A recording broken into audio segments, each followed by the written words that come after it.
जय माता दी। जितिया व्रत को माताएं और बहनें अपने बच्चे की सलामती और लंबी उम्र के लिए रखती हैं। साथ ही जिन महिलाओं की संतान नहीं होती, वह संतान प्राप्ति के लिए भी इस व्रत को रखती हैं। इस दिन माताएं भगवान जिमुत वाहन की पूजा करती हैं। जीवित पुत्री का व्रत में एक कथा भगवान श्री कृष्ण की भी सुनी जाती है। यह कथा महाभारत काल से जुड़ी है। महाभारत युद्ध के बाद अपने पिता की मृत्यु के बाद अश्वत्थामा बहुत ही नाराज था और उसके अंदर बदले की आग तीव्र थी, जिस कारण उसने पांडवों के शिविर में घुसकर सोते हुए 5 लोगों को पांडव समझकर मार डाला। लेकिन वे सभी द्रौपदी की 5 संतानें थीं। उसके इस अपराध के कारण उसे अर्जुन ने बंदी बना लिया और उसकी दिव्य मणि छीन ली, जिसके फलस्वरूप अश्वत्थामा ने उत्तरा की अजन्मी संतान को गर्भ में मारने के लिए ब्रह्मा अस्त्र का उपयोग किया, जिसे निष्फल करना नामुमकिन था। उत्तरा की संतान का जन्म लेना भी आवश्यक था, जिस कारण भगवान श्री कृष्ण ने अपने सभी पुण्यों का फल उत्तरा की अजन्मी संतान को देकर उसको गर्भ में ही पुनः जीवित किया। गर्भ में मरकर जीवित होने के कारण उसका नाम जीवित पुत्रिका पड़ा और आगे जाकर यही राजा परीक्षित बना। तब से ही यह जीवित पुत्री का व्रत किया जाने लगा। जीवित पुत्री का व्रत की कई कथाएं प्रचलित हैं। इस प्रकार ये एक श्री कृष्ण जी की कथा थी। बोलिए जीवित पुत्री का व्रत की जय। जीवित पुत्रिका या जितिया व्रत कथा। गंधर्वों के राजकुमार का नाम जिमुत वाहन था। वे बड़े उदार और परोपकारी थे। जिमुत वाहन के पिता ने वृद्धा अवस्था में वानप्रस्थ आश्रम में जाते समय इनको सिंहासन पर बैठाया था, किंतु इनका मन राजपाट में नहीं लगता था। वह राज्य का भार अपने भाइयों पर छोड़कर स्वयं वन में पिता की सेवा करने चले गए। वन में ही जिमुत वाहन को मलयवती नामक राजकन्या से भेंट हुई और दोनों में प्रेम हो गया। एक दिन जब वन में भ्रमण करते हुए जिमुत वाहन काफी आगे चले गए, तब उन्हें एक वृद्धा विलाप करते हुए दिखी। पूछने पर वृद्धा ने रोते हुए बताया, मैं नागवंश की स्त्री हूँ। मुझे एक ही पुत्र है। पक्षीराज गरुड़ के कोप से मुक्ति दिलाने के लिए नागों ने यह व्यवस्था की है। वे गरुड़ को प्रतिदिन भक्षण हेतु एक युवा नाग सौंपते हैं। आज मेरे पुत्र शंखचूर्ण की बलि का दिन है। आज मेरे पुत्र के जीवन पर संकट है और थोड़ी देर बाद ही मैं पुत्र विहीन हो जाऊंगी। एक स्त्री के लिए इससे बड़ा दुख क्या है कि उसके जीते जी उसका पुत्र ना रहे। जिमुत वाहन को यह सुनकर बड़ा दुख हुआ। उन्होंने उस वृद्धा को आश्वस्त करते हुए कहा, डरो मत, मैं तुम्हारे पुत्र के प्राणों की रक्षा करूंगा। आज उसके स्थान पर स्वयं मैं अपने आप को उसके लाल कपड़े में ढककर बद्ध शिला पर लेटूंगा, ताकि गरुण मुझे खा जाए पर तुम्हारा पुत्र बच जाए। इतना कहकर जिमुत वाहन ने शंखचूर्ण के हाथ से लाल कपड़ा ले लिया और उसे लपेटकर गरुण को बलि देने के लिए चुनी गई वध्य शिला पर लेट गए।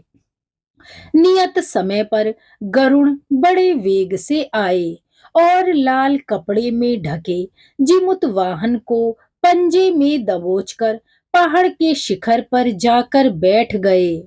गरुड़ ने अपनी कठोर चोक का प्रहार किया और जिमुतवाहन के शरीर से मांस का बड़ा हिस्सा नोच लिया।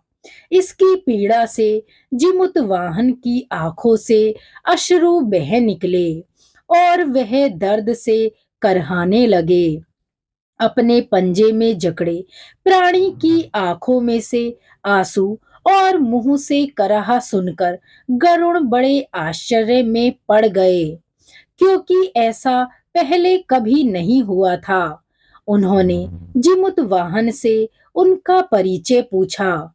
जिमुतवाहन ने सारा किस्सा कह सुनाया कि कैसे एक स्त्री के पुत्र की रक्षा के लिए वह अपने प्राण देने आए हैं और आप मुझे खाकर अपनी भूख शांत करें।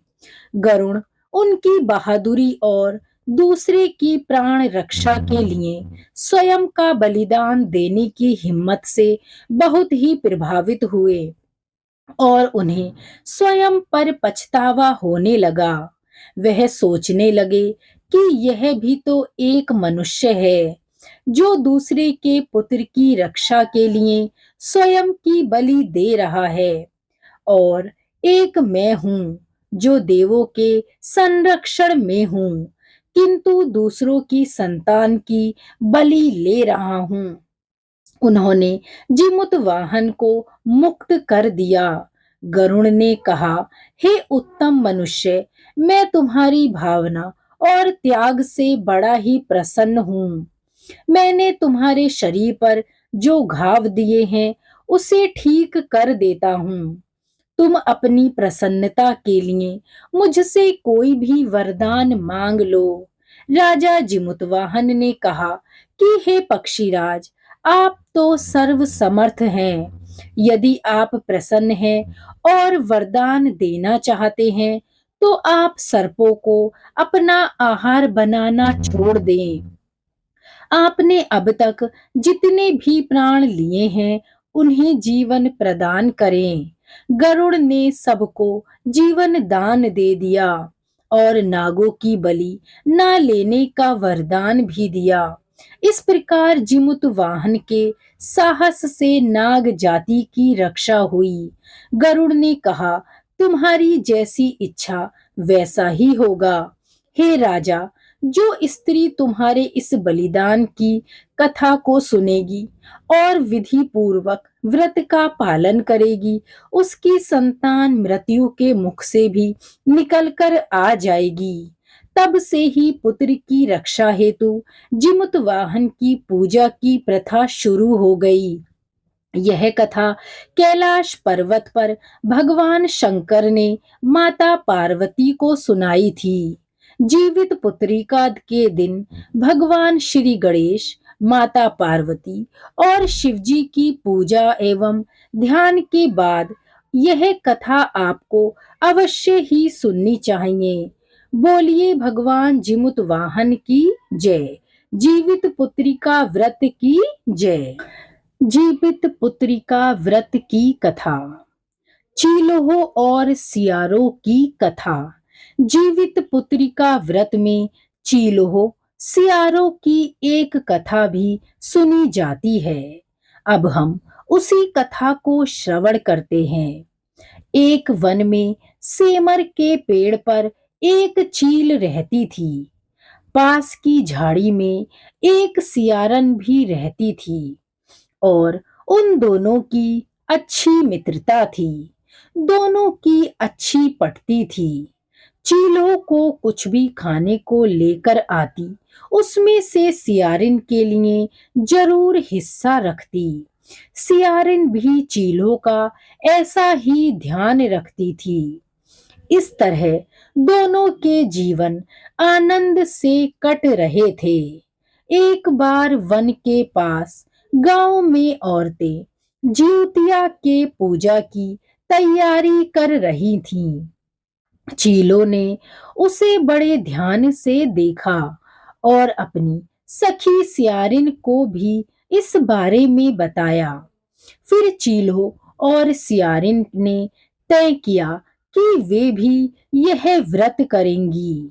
सियारो और चीलो ने जिउतिया का व्रत रखा। बड़ी निष्ठा और लगन से दोनों दिन भर भूखे प्यासे मंगल कामना करती रहीं और व्रत करती रहीं। मगर रात होते ही सियारिन को भूख प्यास सताने लगी। जब उससे बर्दाश्त नहीं हुआ तो जंगल में जाकर उसने मांस और हड्डी खाकर पेट भर लिया। चीलों ने हड्डी चबाने की जब कड़कड़ की आवाज सुनी तो पूछा कि यह आवाज कैसी थी और यह आवाज कहाँ से आ रही थी। सियारिन ने कह दिया, बहन भूख के मारे पेट में गुड़गुड़ हो रही थी, यह उसी की आवाज है। मगर चीलों को पता चल गया और उसने सियारिन को खूब लताड़ लगाई, उसे बुरा भला भी कहा। जब व्रत नहीं हो सकता था तो तुमने व्रत का संकल्प क्यों लिया? सियारिन लज्जा पर आ गई और उसने व्रत के लिए पश्चाताप किया, लेकिन अब तो व्रत भंग हो चुका था। चील्हे रात भर भूखे प्यासे रहकर व्रत पूरा करती हैं। अगले जन्म में दोनों मनुष्य रूप में राजकुमारी बनकर सगी बहनें हुईं। सियारिन बड़ी बहन हुई और उसकी शादी एक राजकुमार से हुई। चीलो छोटी बहन हुई, उसकी शादी उस राज्य के मंत्री पुत्र से हुई। बाद में दोनों राजा और मंत्री बने। सियारिन रानी के जो भी बच्चे होते वे मर जाते, जबकि चीलो के बच्चे स्वस्थ और हट्टे कट्टे रहते। इससे उसे बड़ी जलन होती। उसने कभी उनका सर कटवाकर डिब्बे में बंद करा दिया, पर वह शीश मिठाई बन जाती और बच्चों का बाल तक बाका नहीं होता। बार बार उसने अपनी बहन के बच्चों और उसके पति को भी मारने का प्रयास किया, परंतु वह हर बार ही असफल रही। कभी अपने इस धूर्ततापूर्ण कार्य में वह सफल नहीं हुई। आखिरकार देव योग से उसे निश्चित है भूल का आभास हुआ। उसे लगा कि ये तो एक बड़ा अपराध है। फिर उसने अपनी बहन से क्षमा मांगी। बहन के बताने पर जीवित पुत्री का व्रत सियारिन ने विधि विधान से किया, जो कि इस जन्म में रानी बनी हुई थी। तो इस व्रत के बाद उसके पुत्र भी जीवित रहने लगे और वह भी एक लंबी आयु को प्राप्त हुए। तो ऐसा ही है जीवित पुत्री का व्रत का प्रभाव। बोलिए जीवित पुत्री का व्रत की जय। धन्यवाद।